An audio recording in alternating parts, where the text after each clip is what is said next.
सुगड़बाड़ी पंचायत लेंगुमहान निकट मोरडीकुपड़ा शंखर दृश्य देखंतु।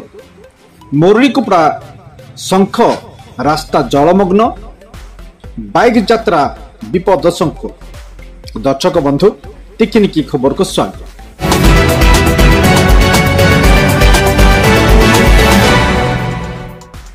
लघुचाप जनित वर्षा रे उबुटुबु वर्षा जल उपरे विपद संकुल बाइक यात्रा।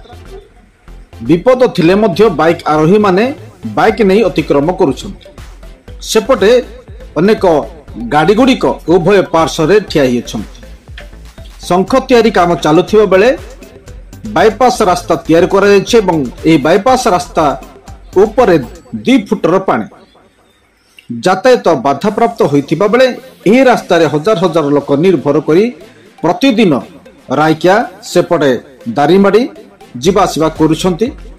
तेबे एही रास्ता रे बन्या जल पूर्ण हेबा फଳରେ लोके नाही नथिबा असुविधार सम्मुखीन हेउछन्ति। सेपटे तुहाकु तुहा वर्षा मध्य चलिथिबा देखिबाकू मिलिछि।